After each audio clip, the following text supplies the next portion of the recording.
하나님 말씀은 에스겔 30장 20절입니다. 에스겔 30장 20절부터 26절까지 말씀입니다. 한 절씩 말씀을 교독합니다. 20절 제가 읽습니다. 11째 해 첫째 달 7째 날에 여호와의 말씀이 내게 임하여 이르시되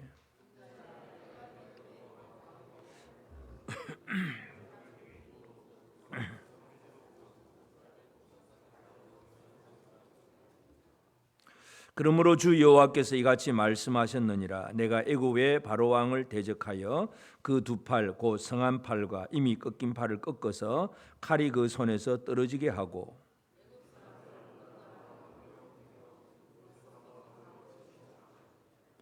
내가 바벨론 왕의 팔을 견고하게 하고 내 칼을 그 손에 넘겨주려니와 내가 바로의 팔을 꺾으리니 그가 바벨론 왕 앞에서 고통하기를 죽게 상한 자의 고통하듯 하리라.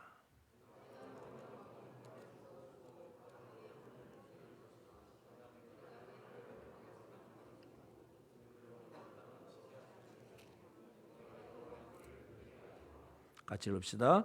내가 애굽 사람을 나라들 가운데로 흩으며 백성들 가운데로 해치리니 내가 여호와인 줄을 그들이 알리라. 아멘.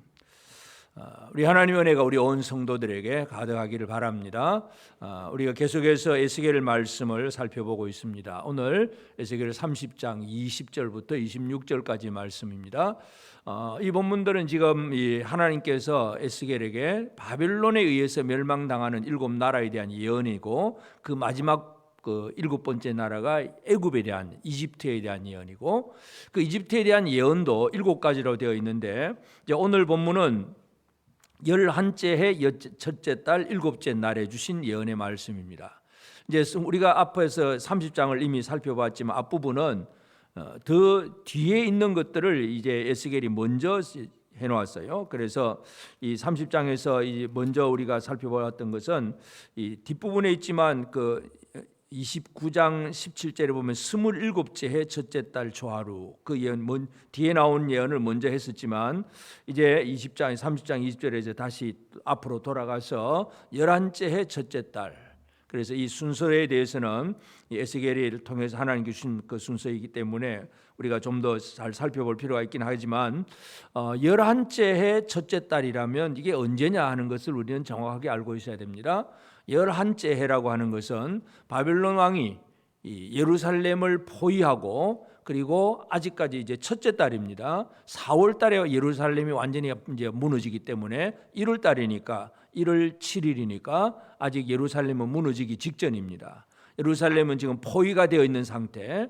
그저 어떻게 하면 살아남느냐? 그래 애굽으로 가야 되느냐? 어디로 가 누구 힘을 빌려와야 되느냐? 막 이 예루살렘 안에서 전전긍긍하고 있는 그런 시점, 그 시점에서 주신 말씀이라는 걸 우리가 알 수가 있는데요. 그래서 이제 오늘 본문 말씀에서 보면 하나님께서 애굽을 향해 주신 예언의 말씀은 오늘 여기에서는 이제 하나님께서 애굽의 바로 왕의 팔을 꺾었다, 팔을 꺾는다 그렇게 말씀을 합니다. 그리고 바벨론 왕의 팔은 견고하게 해준다 그런 말씀입니다. 그래서 꺾인 팔과 견고한 팔 이것이 바로 오늘 말씀의 제목입니다. 이 팔은 결국은 뭔가 일을 할 수 있는 힘과 능력을 의미합니다. 여러분은 강해지기를 원하십니까? 약해지기를 원하십니까? 강해지기를 원하죠. 그 두말할 것도 없죠. 나라의 입장에서 보면 국력이 강해지기를 원하잖아요. 국가가 막 이렇게 힘도 없이 쪼들려지는 그런 나라가 되지 않기를 원하잖아요. 우리가 대한민국의 국력이 참 강해지기를 바란다. 이건 모든 우리 대한민국 국민이 가지고 있는 마음입니다. 돈을 버는 사람들은, 사업을 하는 사람들은 어떤 힘이 강해지기를 바랍니까? 우리의 회사가 매출이 얼마가 되고 순이익이 얼마가 되고 그래서 앞으로는 더 많아지고 더 물질적인 면에서 강해지기를 원하고 공부를 하는 학생들도 마찬가지죠. 전에는 토익이 몇 점밖에 안 됐는데 이제는 몇 점. 뭔가 좀 더 많이 알고 많이 강해지기를 바라는 거. 운동을 경기를 하는 스포츠 선수들, 운동 선수들도 마찬가지. 체력도 강해지기를 바라고 뭔가 기술도 강해지기를 바라고 모든 사람들이 강해지기를 바라지 약해지기를 바라는 사람은 아무도 없습니다.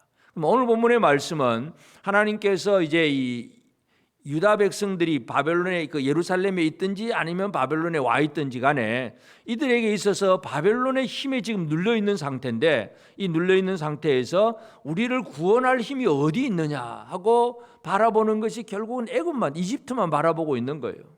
그런데 하나님께서 그 애굽의 바로 왕의 팔을 꺾어버리겠다고 말씀합니다. 바로 왕의 팔은 꺾고 바벨론의 왕은 그 팔은 견고하게 만들어 주겠다. 다시 말해서 모든 힘의 근원은 오직 하나님께 있습니다. 우리가 강해지려고 애를 쓰긴 하지만 그 힘을 가지고 뭔가 좀 강해진 것 같지만 하나님이 한번 불어버리면 하루아침에 그 모든 것들이 다 사라집니다. 우리의 모든 힘의 진정한 근본은 어디에 있느냐? 하나님께서 에스겔을 통해서 강조하는 것은 힘의 근원이 오직 하나님께 있다는 사실, 이것을 분명히 말씀하고 있습니다. 그래서 21절에 보면 인자야 내가 애굽의 바로왕의 팔을 꺾었더니, 바로왕의 팔을 꺾어버리시는 하나님이십니다. 하나님께서 꺾으시면 그러면 어떻게 되느냐? 꺾었더니 칼을 잡을 힘이 있도록 그것을 아주 싸매지도 못하였고 약을 붙여 싸매지도 못하였느니라. 하나님이 꺾어버리면 해결책이 없다는 얘기예요. 예를 들어서 우리가 아프다, 몸이 아프다 그러면 뭐 좀 쉬어라, 약 먹어라, 뭐 주사 맞아라, 뭔가 해결책을 많이 얘기를 합니다. 그런데 애굽 왕의 팔을 하나님이 꺾어버리는데 약을 써도 안 되고 싸매도 안 되고 아무 어떤 수단 방법이 동원이 되어도 안 된다는 것을 분명히 말씀을 합니다. 그래서 이 애굽 왕의 팔이라고 하는 단어, 이 제로이라고 하는 단어인데 바로 힘, 능력, 이것을 의미합니다. 그러니까 이 애굽 왕의 팔을 꺾었다는 얘기는 애굽의 힘을 꺾어버렸다는 얘기죠. 세상의 나라가 그 당시에 이 바벨론과 애굽 두 나라가 지금 강대국이 되어 있습니다. 물론 이제 이때에 하나님께서 애굽의 팔을 꺾어버리셨다는 얘기입니다. 이 꺾어버린다는 얘기는 하나님만이 하실 수 있다는 얘기입니다. 인간은 자기가 아무리 힘을 쓰고 힘을 기르고 힘을 키워도 하나님이 꺾어버리면 그것을 견딜 자가 없습니다. 다윗이 하나님 앞에 기도할 때 이렇게 기도를 합니다. 시편 15절에 보면 악인의 팔을 꺾으소서, 다윗의 기도가 이거예요. 악인의 팔을 꺾으소서, 악한 자의 악을 더 이상 찾아낼 수 없을 때까지 찾으소서. 왜냐하면 다윗은 사울을 피해서 광야로 도망을 다니고 또 자기를 막 이렇게 악하게 구는 그런 사람들도 막 주변에 얼마든지 있었기 때문에 하나님 옆에 호소하는 거예요. 하나님, 저 악인의 팔을 좀 꺾어 주옵소서. 악인의 팔이 너무 세가지고 힘들면 내가 견디기 어렵잖아요. 그러니까 기도의 제목이 악인의 팔을 꺾으소서, 그렇게 기도를 합니다. 하나님께서 그 일을 하신다는 얘기죠. 다윗은 그걸 알고 있기 때문에 그렇게 기도를 합니다. 하나님은 이 악인의 팔, 뭐 어떤 한 사람일 수도 있고 왕일 수도 있고 큰 나라일 수도 있습니다. 그래서 하나님께서 하실 수 있는 것은 이 땅에 강하다고 생각하는 자들, 이 교만하게 강하다고 생각하는 모든 사람들의 그 팔을 꺾으실 수 있는 하나님이라는 사실, 이것을 우리가 이해를 해야 됩니다. 역대하 14장 9절에 보면 구스 사람 세라가 그들을 치려하여 군사 100만 명과 병거 300대를 거느리고 마레사에 이르매, 이 구스 사람, 이 애굽 바다 그 바로 밑에 있는 이디오피아 사람, 이 구스 사람이 더 강대한 세력이 돼 가지고 유다 왕 아사 때에 이제 북쪽으로 올라와서 유다를 치러 올라옵니다. 군사가 얼마입니까? 100만 명입니다. 100만 명. 그 100만 명, 병거가 300대, 이 거느리고 마레사에 이르렀지만 하나님께서 아사 왕 앞에서 구스의 100만 대군의 힘을 다 빼놓아 버립니다. 하나님이 힘을 빼버리면 그 구스의 100만 대군도 실패하고 돌아갈 수밖에 없습니다.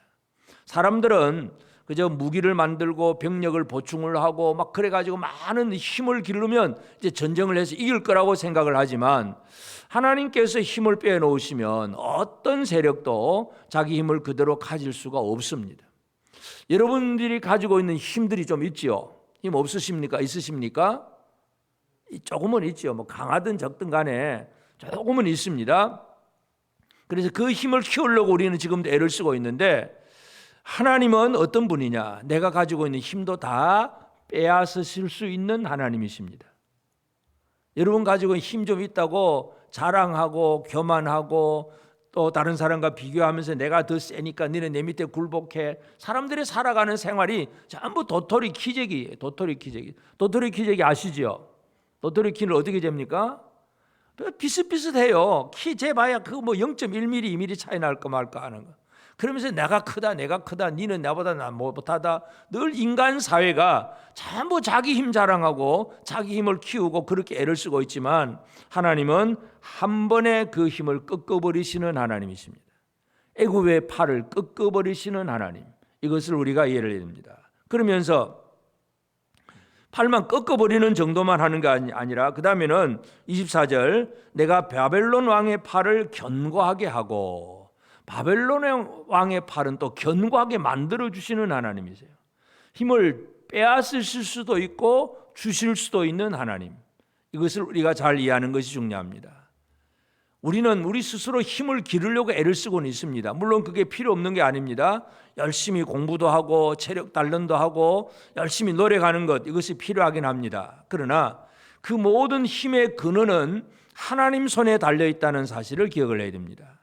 이 바벨론 왕의 팔을 견고하게 하나님이 만들어줍니다. 이 바벨론은 어떤 나라였냐 하면 이 바벨론이 강해지기 전에는 아수르 제국이잖아요. 아시리아 제국이 온 세계를 지배하고 있는 그 시대에 바벨론은 저 동쪽에 지금 이제 그 이란 지역이에요. 이란 지역 그쪽에서 이제 이 아주 연약한 나라, 미약한 나라에서 아수르가 큰 강대국이고 바벨론은 한쪽 구석에 변방에 있는 작은 나라였습니다. 근데 바벨론에 어느 날 소식이 들려왔습니다. 저 아수르가 망했다는 소리. 그리고 그 망하는 이유를 알아보니까 그 아수르가 유다를 침공하다가 히스기야를 침공하다가 그 군사가 포위하다 하루아침에 18만 5천 명이 죽었다. 그리고 그 왕의 아들이 왕을 죽이고 그리고 이 아수르가 그때부터 점점 쇠락해지는 거예요. 그 바벨론의 입장에서 보면 아수르의 세력에 눌려가지고 힘을 쓰지를 못하고 있었는데 아수르의 세력이 점점 약해진다는 것을 깨닫게 됩니다. 그래서 이제 이 바벨론 왕이 히스기야 왕한테 히스기야가 이제 병들었다가 나았다는 그 얘기를 듣고 사신을 보냅니다. 열왕기하 20장 12절에 보면 내가 그때에 발라단의 아들 바벨론의 왕 브로닥 발라단이 히스기야가 병들었다 함을 듣고 편지와 예물을 그에게 보낸지라. 여러분 이 바벨론이 처음에는요 아주 미약한 나라였어요.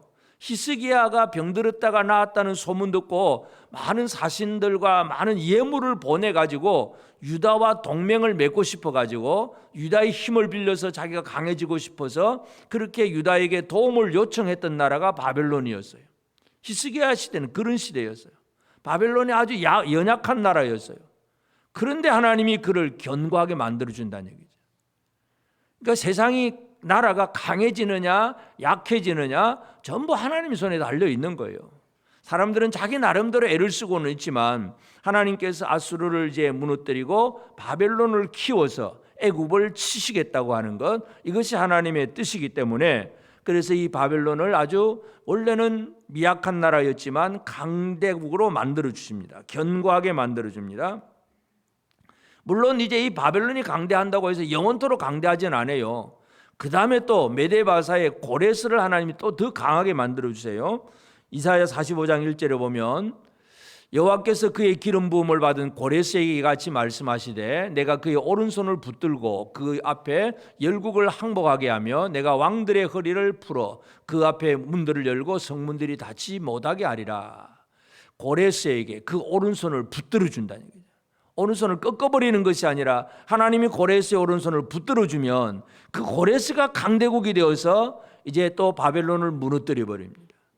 다시 말해서 이 세상의 왕들은 자기 나름대로 열심히 노력해서 나라를 강하게 만들고 힘 있는 나라를 만들어 가려고 애를 쓰고 있지만 애굽을 팔을 꺾으시고 바벨론을 견고케 하시고 또 시간 이제 바벨론 70년이 지나면 바벨론의 팔을 꺾으시고 고레스 바사왕 고레스의 팔을 힘있게 만들어 주시는 하나님.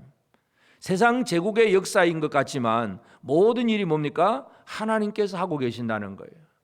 오늘 지금도 마찬가지입니다. 지금도 미국, 러시아, 중국, 또 지금 이제 한참 이제 진행되고 있는 이스라엘, 하마스, 팔레스타인 이 여러 나라들의 많은 이야기들이 지금 우리는 뉴스를 계속 보고 있지만 겉으로 보이는 것은 사람들이 서로 강해지고 남을 정복하고 내가 이기고 내가 잘 살고 이렇게 하려고 막 싸우고 애를 쓰고 있잖아요. 모든 일의 근본은 하나님 손에 달려 있습니다. 다시 말해서 하나님의 뜻을 깨닫는 것이 가장 지혜로운 사람이고 하나님 앞에서 제대로 복된 생활을 살아나갈 수가 있습니다. 그래서 이 애굽 왕 바로의 팔은 꺾어버리시고 바벨론 왕의 그 느부갓네살 왕의 팔은 견고하게 만드시는 이 하나님, 이것을 우리가 먼저 이해를 해야 됩니다. 그 다음에 이 팔을 꺾으시면서 왕의 팔은 꺾으시고 그 다음에 23절에 보면 23절 애굽 사람을 문 나라 가운데 흩으며 뭇백성 가운데로 해칠지라. 문 애굽의 모든 백성들, 그러니까 왕의 팔은 꺾어가 왕이 힘이 없게 만들고 자동적으로 그렇게 되면 백성들은 어떻게 됩니까? 문 나라 가운데로 흩어집니다. 많은 나라로 그냥 도망가고 포로되어 가고 바벨론이 쳐들어오니까 어떻게 합니까? 도망가야지요. 피난 가야지. 이 나라 저 나라 남쪽으로 또 서쪽으로 여러 나라로 흩어집니다. 뭇백성 가운데로 해칠지라. 하나님이 다 흩어버리신다는 얘기죠.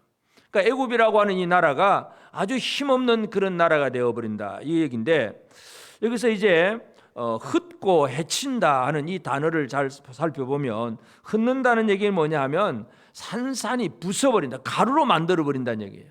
산산이 부숴버린다는 그런 의미가 있고, 해친다 하는 얘기는 키질을 한다, 이제 우리 키질을 한다는 얘기, 까부른다는 얘기. 요즘 우리 젊은이들이 이런 농사에 대해서는 잘 아는지 잘 모르겠습니다만은 옛날 이제 이 벼가 자라면 이제 추수를 하잖아요. 이 가을이니까 추수를 해가지고 탈곡을 하잖아요. 처음에는 이제 이 탈곡기에서 이 나달을 하고 그 줄기하고 떨어지게 나달만 이제 모으고, 그 다음에 그 나달 이제 껍질을 이제 또 벗게 되잖아요. 껍질을 벗기면서 이제 이렇게 계속 돌리면서 이제 키질을 하면서 껍질이 벗겨지고, 그 다음에 바람에 날리면서 쭉정이는 날아가고 알곡막 남게 하는 거. 옛날에 다 수동이고 요즘 다 자동으로 하니까 잘 모릅니다만은 하여튼 그것이 바로 해친다는 단어예요. 그러니까 흩고 해친다는 얘기는 뭐냐면 추수하는 거예요. 추수. 알곡과 가라지를 구분하는 것이 바로 흩어버리고 해친다는 이 단어가 알곡과 가라지를 구분해서 알곡은 알곡대로 모으고 가라지는 다 불살라지도록 내버려두는 것, 이것이 바로 흩어버리는 단어예요. 심판이 바로 그런 거예요. 마태복음 13장 30절에 보면 둘 다 추수 때까지 함께 자라게 두라. 추수 때에 내가 추수꾼들에게 말하기를 가라지는 먼저 거두어 불사르게 단으로 묶고 곡식은 모아 내 곡간에 넣으라 하리라. 이 악한 자가 이 농사를 짓는데 악한 자가 와가지고 가라지를 막, 원래 알곡들을 이제 씨를 심어 놨는데 가라지를 막 뿌려 놨어요. 이것은 뭐냐 하면 영적으로 본다면 교회 안에 하나님의 복음의 말씀이 있는데 거짓된 교훈이 막 들어오는 거예요. 그런데 이제 그 하인이 주인에게 물어봅니다. 이게 가라지가 자란 것 같은데 이거 뽑을까요? 하니까 처음에 주인은 그거 당장 지금은 뽑지 마라 그럽니다. 왜냐하면 그 가라지를 뽑다가 알곡, 곡식이 뽑힐까 염려하노라. 왜냐하면 가라지와 알곡이 아직도 완전하게 익기 전에는 이 마지막 결론, 이 열매를 맺기 전까지는 비슷해요. 그 이파리의 색깔이라든지 생김새가 비슷하기 때문에 뭐가 옳은지 그른지를 잘 분간이 안 될 수가 있습니다. 고도로 전문가들은 알 수는 있겠지만 일반 사람들이 잘 모를 수가 있습니다. 우리 예를 들어서 지금도 마찬가지잖아요. 이 많은 얘기들, 설교들이 들어오고 유튜브 설교 들어보면 다 좋은 것 같아. 다 맞는 것 같아. 그런데 거기에는 알곡도 있고 가라지도 있다는 거 우리가 잘 기억을 해야 됩니다. 그래서 이 알곡과 가라지는 늘 섞여 있는 상태고 마지막 예수님 재림하실 때에 그때에는 다 이제 완전히 그 결실들이 나타났기 때문에 알곡과 가라지의 그 결론이 나왔기 때문에 그때는 쉽게 구분이 됩니다. 그래서 먼저 가라지는 거두어서 불살라버리고 알곡은 곡식단에 넣는다. 이 예수님의 비유입니다. 바로 여기에서 이 알곡과 가라지를 이렇게 구분하는 이 작업이 바로 흩어버린다, 해친다, 그 단어가 바로 여기에 사용되는 단어입니다. 다시 말해서 이 말은 뭐냐 하면 하나님께서 애굽을 심판하신다는 얘기죠. 애굽이라고 하는 나라, 이집트라고 하는 나라를 심판하셔서 다시는 힘을 쓸 수 없도록 그렇게 만들어 두시겠다고 하는 것, 이것이 하나님의 심판의 결과입니다. 그래서 이 애굽에 대해서 하나님은 애굽 자신도 힘 있는 나라고 주변 많은 나라들도 애굽이라고 하는 나라의 힘을 의지하고 애굽과 동맹을 맺고 애굽과 함께해서 뭔가 어떤 안전 보장을 얻으려고 하지만 하나님께서 그 팔을 꺾어버리신다는 것, 그리고 바벨론 왕의 팔은 견고하게 만들어준다는 것, 하나님이 주관하고 계신다는 사실, 이것을 우리가 이해를 해야 됩니다. 오늘 우리가 이 시대를 살아가면서 우리에게도 힘이 필요합니다. 힘 없이는 살 수가 없습니다. 힘은 가져야 됩니다. 그러나 그 힘이 어디에서 오고 어떤 힘을 가져야 되느냐, 이걸 모르면 엉뚱한 곳에 가서 힘을 구하고 또 실제적으로 영원하지 않은 다른 힘을 얻었다고 그저 그것 때문에 안전하다고 생각하는, 착각하는 그런 일들도 생길 수가 있습니다. 어떤 힘을 얻어야 되고 그 힘은 어디에서 오는가, 성경은 우리에게 그것을 대답합니다. 진정한 우리에게 가장 필요한 힘은 예수 그리스도에게서 나타납니다. 예수님이 어떤 분이냐? 예수 그리스도는 이 땅에 진정한 힘을 가진 분인데 어떤 힘을 가졌느냐? 사탄의 권세를 깨뜨리는 힘. 이것이 바로 예수 그리스도의 힘이고 권세입니다. 십자가에서 달려 죽으시는 그 예수님의 모습을 보면 십자가에 달려 죽는 모습은 죄인의 모습이잖아요. 그저 옷도 벗겨지고 그냥 머리에 가시 면류관 쓰고 채찍에 맞고 못 박히고 가장 부끄러운 곳에 그냥 매달려 있는 그 모습은 인간 중에서 보면 가장 연약한 모습입니다. 아무런 힘도 없는 모습입니다. 그러나 예수 그리스도는 십자가를 통해서 죄인을 대신해서 십자가를 지시고 그리고 부활하시고 승천하십니다. 그 다음에 예수님은 땅에 오셔서 영광의 보좌에서 모든 것들을 심판하시는 분이 바로 예수 그리스도입니다. 마태복음 25장 41절에 보면 또 왼편에 있는 자들에게 이르시되 저주를 받은 자들아 나를 떠나 마귀와 그 사자들을 위하여 예비된 영원한 불에 들어가라. 이 양과 염소를 구분하듯이 왼편과 오른편을 구분하면서 왼편에 있는 자들, 저주를 받은 자들아 나를 떠나 마귀와 그 사자들을 위하여 예비된 영원한 불에 들어가라. 이 심판을 선고하실 수 있는 분은 바로 예수 그리스도입니다. 어느 누구도 일을 할 수가 없어요. 진정한 최고의 힘은 이 강하다고 생각하고 자기 힘을 가졌다고 온 세상을 지배한다고 지금 생각하고 있는 사탄의 권세를 깨뜨리는 힘, 그분은 바로 예수 그리스도라는 사실을 우리가 다시 한번 기억을 해야 됩니다. 다시 말해서 우리가 어떤 힘을 얻어야 되느냐 이죠. 어떤 힘을 얻어야 됩니까? 마귀가 준다고 하는 그 힘은 가져봐야 얼마 못 갑니다. 마귀는 우리에게 유혹을 합니다. 나만 따르면, 나한테 절만 하면 이 세상에 있는 이거 다 줄 테니까 이거 가지고 해봐, 내가 다 줄 테니까 해봐, 그러면서 마귀는 우리에게 늘 힘을 준다고 얘기를 합니다. 그러나 마귀가 주는 힘은 마귀와 함께 망하게 됩니다. 예수 그리스도께로부터 오는 그 힘, 이것이 우리에게 가장 중요한 힘입니다. 그래서 사도 바울은 에베소 교회를 향해서 그런 편지를 씁니다. 에베소 6장 10절에 보면 끝으로 너희가 주 안에서와 그 힘의 능력으로 강건하여지고, 사도 바울은 에베소 교회가 어떤 교회가 되기를 원했느냐? 주 안에서와 그 힘의 능력으로 강건하여지기를 원했습니다. 오늘 우리 재건 부평교회가 주 안에서와 그 힘의 능력으로, 그리스도의 힘의 능력으로 강건한 교회가 되기를 원합니다. 옆 사람에게 한번 얘기합시다. 당신이 주 안에서와 그 힘의 능력으로 강건해지기를 원합니다.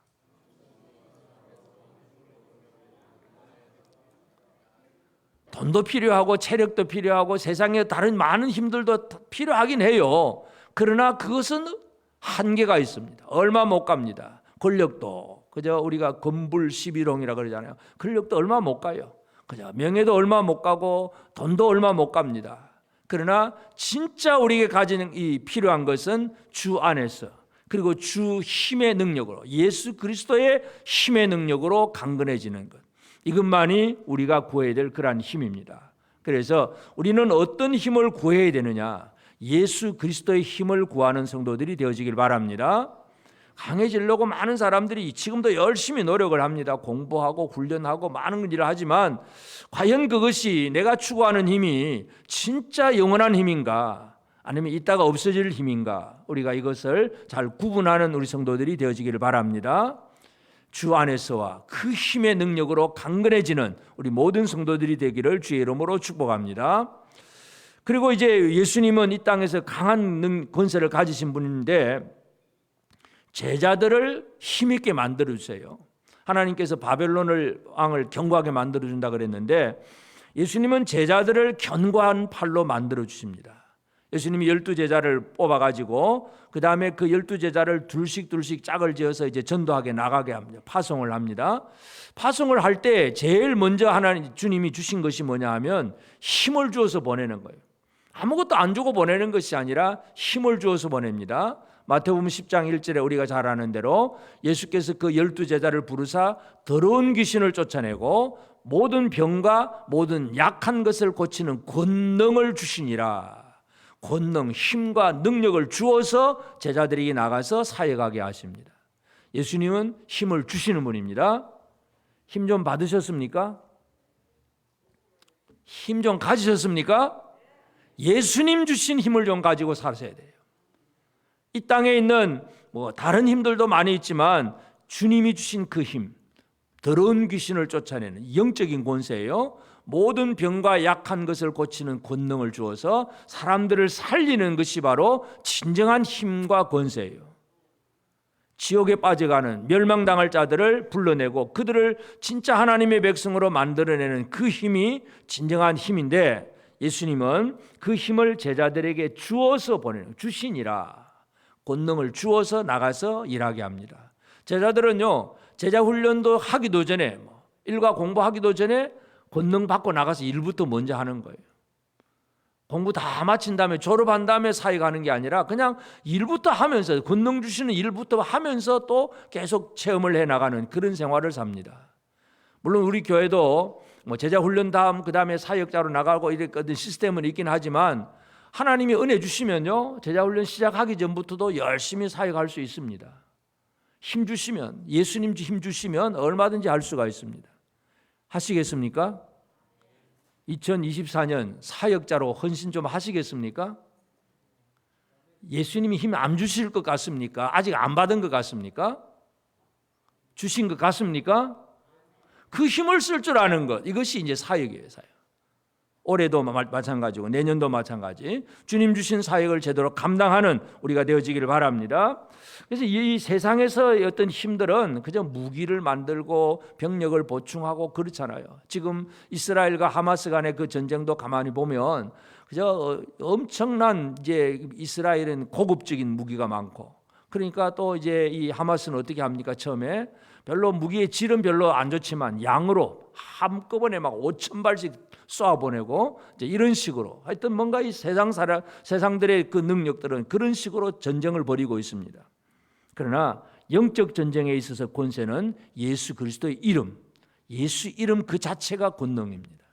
오늘 우리는 예수 그리스도 이름의 권세와 능력을 가지고 주의 사명을 감당해야 합니다. 그리고 그렇게 하면 이제 예수는 이 제자들에게 힘과 권세를 주어서 뭘 하게 하시느냐? 하나님은 바벨론 왕의 팔을 견고하게 해가지고 애굽 사람들을 다 흩어버리신다고 말씀을 하셨는데, 그러면 예수께서 하신 일은 뭐냐? 이 제자들에게 힘과 권세를 주어서 예수께서 하시고자 하는 것은 모든 민족을 모으시는 일을 해요. 흩어버리는 것이 아니라 모으시는 주님입니다. 우리가 이것을 잘 이해해야 됩니다. 우리 잘 아는 말씀 마태복음 28장 18절 19절 보면 예수께서 나와 말씀하여 이르시되 하늘과 땅의 모든 권세를 내게 주셨으니 그러므로 너희는 가서 모든 민족을 제자로 삼아 아버지와 아들과 성령의 이름으로 세례를 베풀고 모든 민족으로 제자를 삼아, 다 모으는 거예요. 그런데 지금 우리가 잘 알다시피 아직 안 모여져 있잖아요. 안 모여져 있는 사람들끼리 하는 일이 뭐예요? 서로 비교, 경쟁, 전쟁입니다. 여러분, 우리가 지금 이스라엘과 하마스 간의 그 전쟁을 보면서 여러 가지 많은 해석도 하고 뭐 정치적인 뭐 얘기 또 어떤 이 종말적인 얘기 많은 해석들이 많이 있습니다. 근데 실제적으로 이스라엘과 그 하마스 사이에는 왜 싸울까요? 왜? 뭐 때문에 싸웁니까? 서로 땅 싸움이에요. 땅. 이 땅은 우리 땅이다. 아니면 우리가 살 땅이다. 서로 땅을 싸우는, 땅을 차지하겠다는 싸움이고, 그 갈등은 민족적인 갈등이고 종교적인 갈등이고 그렇습니다. 그래서 이 민족과 이 종교가 있어가지고 서로 그저 너는 나쁜 놈이고 우리는 선한 사람이고 우리는 하나님의 백성이 너는 아니고, 지금은 구약이나 지금이나 이스라엘은 여전히 똑같습니다. 그들의 상태를, 영적인 상태를 보면 하나님 앞에 거룩함으로 살지도 않는 그런 일들도 많으면서도 그냥 우리는 선민이라는 이 사상으로만 계속 살고 있습니다. 여러분, 이 지금도 그 전쟁을 벌이고 있지만 그들을 하나로 만드는 방법이 뭘까요?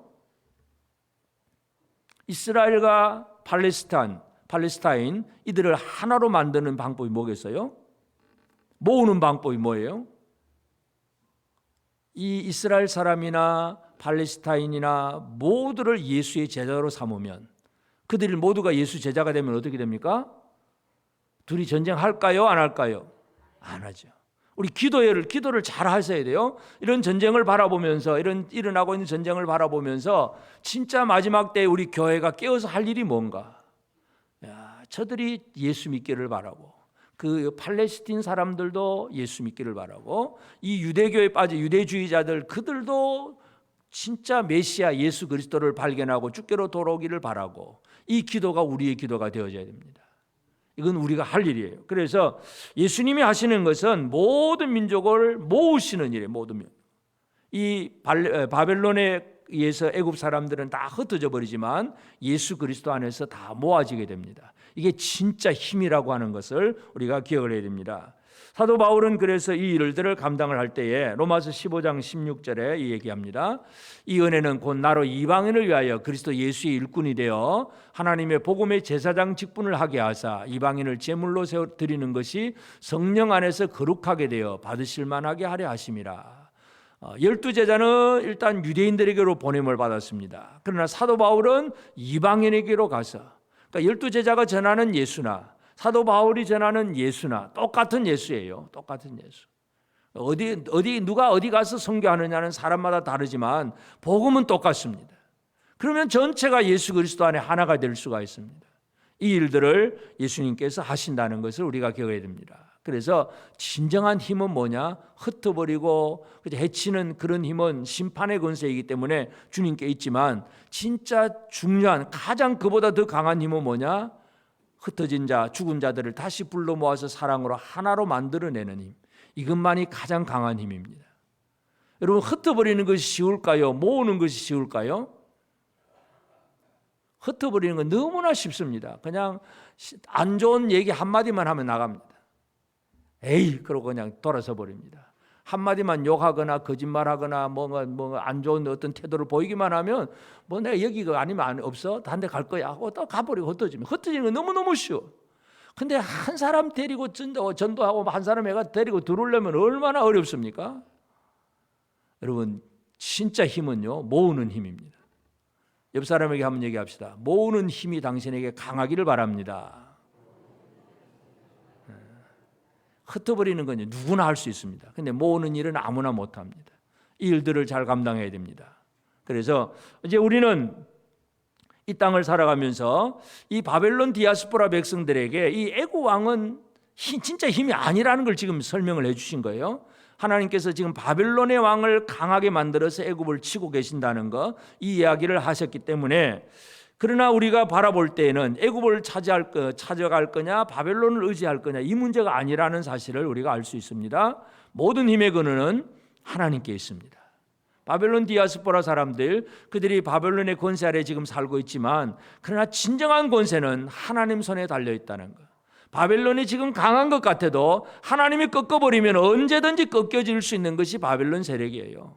그러니까 그런 것에 대해서 두려워할 필요도 없습니다. 모든 힘의 근원은 오직 하나님이라는 사실, 이것을 우리가 이해하며 살아야 됩니다.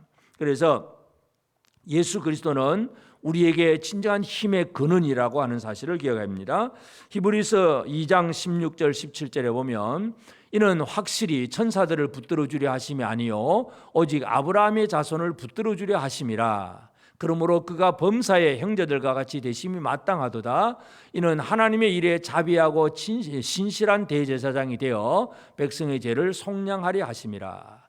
예수 그리스도는 천사들을 붙들어 주는 분이 아니라 누구를 붙들어 준다고요? 아브라함의 자손들, 아브라함의 믿음을 가진 믿음의 자손들을 붙들어 주시는 주님이십니다. 여러분이 아브라함의 자손, 믿음의 자손이라고 한다면 주님이 여러분을 붙들어 주십니다. 여러분의 손을 견고케 만들어 주십니다. 아멘. 믿음의 자녀들에게 하나님이 팔을 꺾지 않습니다. 예수 그리스도는 천사들을 붙들어 주려고 오신 게 아니라 아브라함의 자손들, 믿음으로 살아가는 하나님의 자녀들, 하나님의 백성들의 팔을 붙들어 주려고 오셨어요. 그래가지고 형제들과 같이 되고 십자가에 달려 죽으시고 모든 죄를 속량하고, 그래서 죄를 없이 하고 죄산 받은 자로서 강한 자로 살아갈 수 있도록 우리에게 역사하시는 분이 바로 예수 그리스도입니다. 예수로 인해서 우리는 강한 자가 됩니다. 그래서 우리의 힘이 어디에서 오느냐? 세상에서 오는 것이 아니라 예수 그리스도를 통해서 온다는 사실을 다시 한번 기억하기를 바랍니다. 우리가 누구를 통해서 강해집니까? 예수를 통해서 강해집니다. 예수께서 주시는 그 힘, 이것만이 진정한 힘이라고 하는 사실을 기억해야 됩니다. 그러면 이제 우리 힘을 받은 사람인데, 문제는 힘은 가졌는데 살다 보면 힘을 잃어버리는 사람이 또 생겨요. 끝까지 믿음으로 이 힘을 잘 발휘하고 잘 사용하면 얼마나 좋겠어요? 근데 살다 보면 힘을 잃어버리는 사람이 생겨요. 이런 사람들은 이제 흔히 간혹 전도를 하다 보면 간혹 만납니다. 내가 옛날에 청년회 회장도 하고요. 옆에 또 있어요. 교회 바로 앞에도 있는데, 하여튼 뭐 옛날에는 그렇게 잘했대요. 전부 다 열심히 하고 잘했대요. 근데 청년회 회장도 했는데 지금은 뭐 하는 거냐면 전혀 교회는 근처도 바로 옆에 있으면서 잘 안 옵니다. 담배는 열심히 잘 피우고. 참 왜 그럴까요? 전에 가졌던 힘을 잃어버린 거예요. 영적인 힘을 잃어버린 사람들이 너무나 많습니다. 우리가 대표적인 예로 구약 성경에 보면 삼손은 하나님 주신 진짜 슈퍼맨이잖아요. 강한 사람이잖아요. 그저 나귀 턱뼈 하나 가지고 이 블레셋 사람 1000명을 쳐 죽일 정도로 강력한 힘을 가진 사람이잖아요. 그런데 삼손이 힘을 잃어버립니다.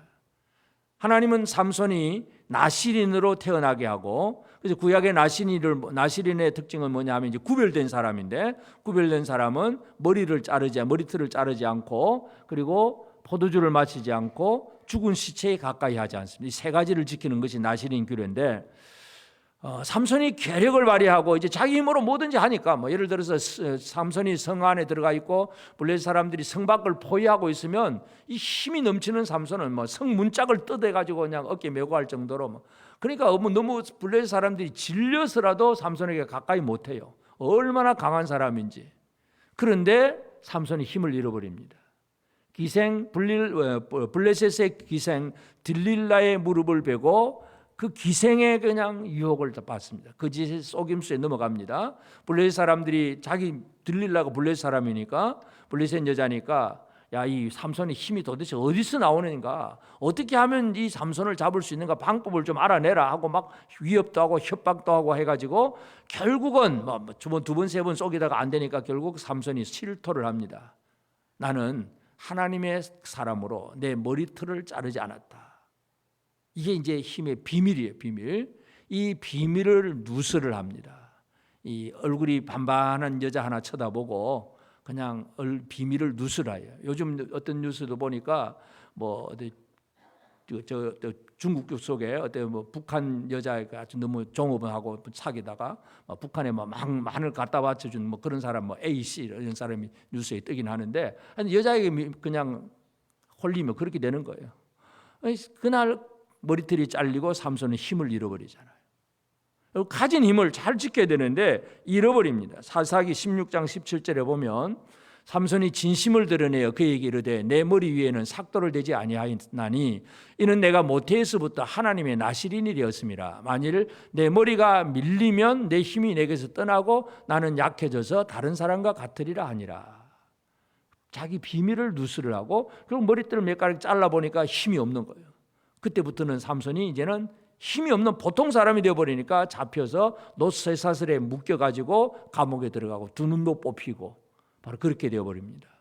여러분, 우리가 하나님 주신 힘이 있는데 힘을 사용하지 아니하고 힘을 잃어버리는 사람이 가장 비참한 사람입니다. 여러분은 하나님 주신 힘을 잘 사용하고 계십니까? 대답을 안 하시네. 능히 뭔가를 할 수 있음에도 불구하고 힘을 쓸 줄 모르고 마치 그 한 달란트 받은 자처럼 땅속에 파묻어두고 아니 다음에 하게 못할 거야 뭐 다음에 할 거야 그러면서 힘을 안 써. 그 결과는 바로 삼손이에요. 여러분. 하나님은 우리에게 분명히 힘을 주셨습니다. 주신 힘을 잘 쓸 줄 알아야 됩니다. 2024년 새해를 또 준비하면서 힘 좀 써볼까요? 안 써볼까요? 우리 옆 사람에게 얘기합시다. 우리 힘 좀 써봅시다. 하나님 주신 힘인데 그 힘 안 쓰면 어떻게 되는 거예요? 이게 비참한 인생이 되는 거예요. 하나님이 내게 주신 힘이 우리 모든 사랑 성도들에게 각기 다 다르겠지만 그 힘이 무엇인가를 알고 잘 쓸 줄 알아야 됩니다. 삼손은 눈에 보이는 그 들릴라에게 그냥 쏘아 넘어갑니다. 우리는 아무리 예쁜 여자라고 해도 블레셋 여자는 블레셋 여자입니다. 들릴라가 삼손을 사랑했을까요?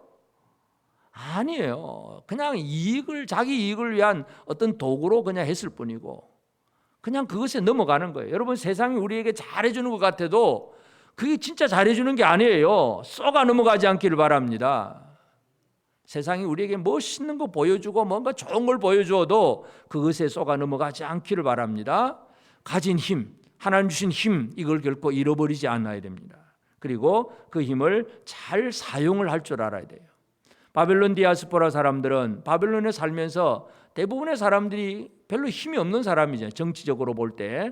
그러나 그래도 몇 사람은 뭐 다니엘이라든지 다니엘의 세 친구 같은 사람들은 그래도 약간은 어떤 이제 뭐 관직을 얻기도 하고 뭐 약간은 어떤 힘을 가졌지만 그렇다고 해서 바벨론 사람보다 더 강한 힘을 가진 사람들은 아니었어요. 그러나 그들은 어떤 힘을 가졌느냐? 믿음의 힘을 가졌어요. 바벨론 왕이 금신상을 만들어 놓고 그 신상 앞에 절하라고 얘기했을 때에 이 다니엘의 그 세 친구 사드락과 메삭과 아벳느고는 절을 안 합니다. 그래서 이제 바벨론 왕에게 불려갔습니다. 느부갓네살에게 불려가서 절하라고 할 때도 이 다니엘의 세 친구들이 이런 얘기를 합니다. 다니엘 3장 17절 18절에 보면 왕이여 우리가 섬기는 하나님이 계시다면 우리를 맹렬히 타는 풀무불 가운데서 능히 건져내시겠고 왕의 손에서도 건져내시리이다. 그렇게 하지 아니하실지라도 왕이여 우리가 왕의 신들을 섬기지도 아니하고 왕이 세우신 금신상에게 절하지도 아니할 줄을 아옵소서. 그 당시에 바벨론은 느부갓네살이 세계 최고의 제국이잖아요. 가장 강력한 힘을 가지고 있습니다. 정치나 모든 면에서 권력을 다 가지고 있는 사람입니다. 자기 금신상을, 자기 형상의 금신상을 높이 만들어 세워놓고 모든 사람이 절하게 할 정도로 최고의 권력을 가진 사람이 바로 느부갓네살입니다. 그 힘을 가진 사람 앞에 사드락 메삭 아벳느고가 뭐라 그럽니까? 어떤 힘을 발휘합니까? 하나님을 향한 믿음의 힘을 발휘합니다. 하나님이 우리를 살리실 겁니다. 당신이 우리를 풀무불 속에 던져 넣는다고 하더라도 그 불 속에서 하나님이 우리를 건져내실 거고 그리하지 아니하실지라도 우리는 절대로 우상에게 절하지 않겠습니다. 그 일로 인해서 왕이 분노해서 집어 던져 넣지만 결국 하나님이 살려내시잖아요. 힘은 이렇게 드러내는 것입니다. 여러분의 힘을 드러내시기를 바랍니다. 어떤 힘을 드러내야 될까요? 이 세상 속에서 세상이 우리를 위협하고 그저 이렇게 안 하면 뭐 죽을 것 같고 이렇게 막 세상의 방식대로 살아야 살 것 같은데 그게 아니고 믿음으로 살아가는 생활, 죽을 것 같아도 그래도 믿음으로 살아가는 이 삶이 바로 진정한 힘이에요. 우리 재건교회 선조들이 가졌던 이 순교적인 신앙, 이것이 진정한 힘입니다. 일본의 신사참배 앞에서 절하면 살려준다. 절 안 하면 죽는다. 그래도 절하지 않는 거죠. 감옥을 가든 죽든 절하지 않든 그것이 절하지 않는 그것이 바로 힘을 보여준 거예요. 세상적인 힘은 없는 사람들이에요. 그러나 그것이 진짜 믿음의 힘을 보여주었습니다. 이것이 바로 이 시대를 살아가는 우리에게도 필요합니다. 우리에게 어떻게 하면 잘 먹고 잘 사냐, 어떻게 하면 내가 좀 공부 잘하고 돈도 많이 모으고 뭐 이런 것만 열심히 추구하는 생활을 지금도 많은 사람들이 살고 있는데, 진짜 우리는 하나님 주신 힘을 가지고 하나님 앞에 제대로 쓰임받는 성도들이 되어지기를 바랍니다. 사도 바울은 빌립보서 4장 13절에 이런 고백을 합니다. 내게 능력 주시는 자 안에서 내가 모든 것을 할 수 있느니라. 하나님의 능력을 가지고 모든 것을 할 수 있다고 분명히 고백을 합니다. 여러분, 하나님의 능력으로 여러분은 모든 일을 할 수 있겠습니까? 다 같이 한번 읽읍시다. 시작. 내게 능력 주시는 자 안에서 내가 모든 것을 할 수 있느니라. 하나님의 능력으로 우리는 무엇이든지 할 수 있는 자가 되었음을 믿으시길 바랍니다. 풍부해도 교만하지 않고, 비천해도 가난해도 비참해지지 아니하고, 하나님의 능력으로 무엇이든지 해나갈 수 있는 이 삶을 살아내는 것, 이것이 진정한 힘 있는 사람입니다. 다윗의 고백은 시편 18편 1절에 그렇게 고백합니다. 나의 힘이신 여호와여, 내가 주를 사랑하나이다. 진짜 내 힘이 누구냐? 하나님. 하나님만이 나의 힘이다. 그 하나님을 다윗은 뭐라고 고백합니까? 내가 주를 사랑하나이다. 다 같이 합시다. 나의 힘이신 여호와여, 내가 주를 사랑하나이다.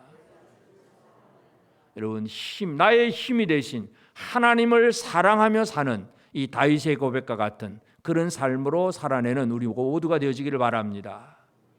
여러분, 이 땅에는 지금도 많은 사람들이 힘을 추구합니다. 강해지려고 합니다. 나라도 그렇고 기업도 그렇고 각 개인도 그렇고 뭔가 전부 다 강해지려고 애를 쓰고 있는데, 진정한 힘은 무엇이며 그 힘은 어디에서 오느냐? 우리는 바울의 고백, 다윗의 고백을 다시 한번 기억하게 되기를 바랍니다. 내게 능력 주시는 자 안에서 내가 모든 것을 할 수 있느니라. 나의 힘이신 여호와여, 내가 주를 사랑하나이다. 이러한 고백들이 오늘 우리의 입에서 나오면서 비록 우리의 삶이 바벨론 포로들 같은 그런 아주 억눌림을 받은 그런 연약한 생활이라 할지라도 나는 주님 주신 힘을 가진 사람임을 다시 한번 기억하게 되길 바랍니다. 옆 사람에게 한번 격려를 해주겠습니다. 당신에게는 주님 주신 힘이 있습니다. 잘 씁시다. 주님 주신 힘은 뭐예요? 어떤 힘이라고요? 해치는 거예요? 모으는 거예요? 모으는 거. 많은 사람들을 주께로 돌아오게 하는 이 힘을 잘 사용하고 하나님 앞에 귀하게 쓰임받고 칭찬받는 우리 모든 성도들 꼭 되어지기를 주의 이름으로 축복합니다.